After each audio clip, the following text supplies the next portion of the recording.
Serial तुम देना साथ मेरा के आने वाले एपिसोड में एक ऐसा जबरदस्त ट्विस्ट देखने को मिलने वाला है जिसे देखकर दर्शकों के होश उड़ जाएंगे। कहानी अब एक ऐसे मोड़ पर पहुंच चुकी है जहां हर किरदार शक के घेरे में नजर आने वाला है। सबसे बड़ा झटका तब लगता है जब अपराजिता अचानक रहस्यमय तरीके से गायब हो जाती है। वह रोज की तरह ऑफिस के लिए निकलती है, लेकिन देर रात तक घर वापस नहीं लौटती। पहले तो परिवार को लगता है कि शायद वह किसी जरूरी काम में फंस गई होगी, लेकिन जब उसका फोन लगातार बंद आने लगता है तो पूरे घर में हड़कंप मच जाता है। रक्षित बार बार अपराजिता को कॉल करता है, लेकिन हर बार सिर्फ स्विच ऑफ की आवाज सुनाई देती है। घर के सभी लोग घबरा जाते हैं। पुलिस में शिकायत दर्ज कराने की बात होने लगती है।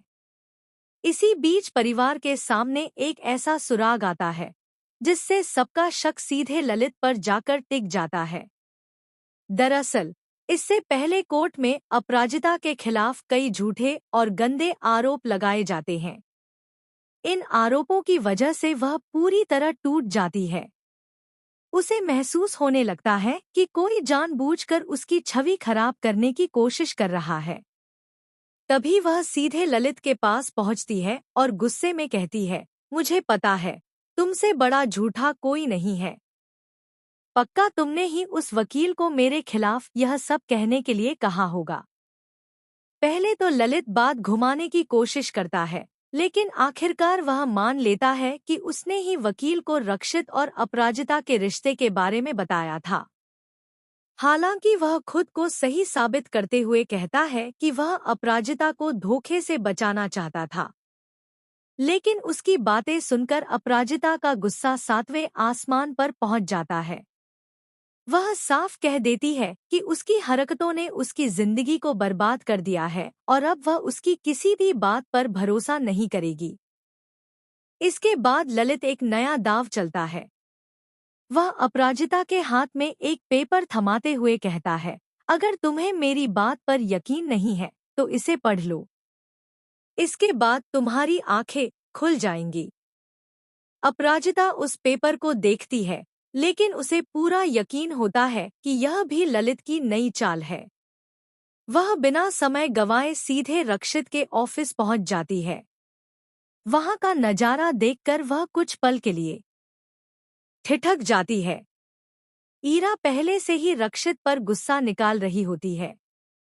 जैसे ही अपराजिता अंदर आती है, रक्षित ईरा को बाहर भेज देता है और कहता है कि उसे अपराजिता से अकेले में जरूरी बात करनी है।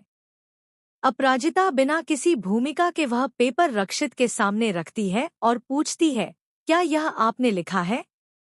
रक्षित कुछ पल चुप रहता है और फिर मुस्कुराते हुए कहता है, हाँ, यह मैंने ही लिखा है, क्योंकि मैं तुमसे प्यार करता हूँ।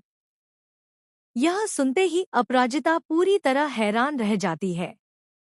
उसकी आंखों में आंसू आ जाते हैं। वह कहती है, क्या सच में कोई मुझसे भी प्यार कर सकता है? मुझे लगा था कि मेरी जिंदगी में प्यार की जगह हमेशा के लिए खत्म हो चुकी है, लेकिन मैं अपने अतीत के दर्द को दोबारा नहीं जी सकती। इसलिए मैं तुम्हारे प्यार को स्वीकार नहीं कर सकती। मुझे माफ कर दो। रक्षित उसके फैसले का सम्मान करता है, लेकिन उसके चेहरे पर साफ दिखाई देता है कि उसका दिल पूरी तरह टूट चुका है। वहीं दूसरी ओर यह सब सुनकर ललित के भी होश उड़ जाते हैं। उसे उम्मीद थी कि दोनों के बीच बड़ा झगड़ा होगा और उसका प्लान सफल हो जाएगा, लेकिन यहाँ तो दोनों एक दूसरे के सामने अपने दिल की बात कह चुके होते हैं। लेकिन असली धमाका अभी बाकी है। अगले ही दिन अचानक अपराजिता रहस्यमय तरीके से गायब हो जाती है। उसका फोन सड़क किनारे टूटा हुआ मिलता है, जबकि उसकी कार सुनसान इलाके में खड़ी मिलती है। यह देखकर परिवार के पैरों तले जमीन खिसक जाती है। रक्षित बिना एक पल गंवाए उसकी तलाश में निकल पड़ता है। पुलिस भी जांच शुरू कर देती है, लेकिन हर सुराग ललित की ओर इशारा करता नजर आता है। इसी बीच एक अनजान नंबर से रक्षित के फोन पर कॉल आती है। दूसरी तरफ से सिर्फ एक ही आवाज सुनाई देती है, अगर अपराजिता को जिंदा देखना चाहते हो तो अकेले आना, वरना बहुत देर हो जाएगी। यह सुनकर रक्षित के होश उड़ जाते हैं। अब सबसे बड़ा सवाल यही है कि क्या सच में अपराजिता के किडनैपिंग के पीछे ललित का ही हाथ है, या फिर इस पूरे खेल में किसी तीसरे शख्स की एंट्री होने वाली है। क्या रक्षित समय रहते अपराजिता को बचा पाएगा, या फिर कहानी में एक और बड़ा धमाका देखने को मिलेगा? इन सभी सवालों के जवाब आने वाले एपिसोड में मिलने वाले हैं, जहां हर पल सस्पेंस, इमोशन और जबरदस्त ड्रामा देखने को मिलेगा। तो दोस्तों, आप इस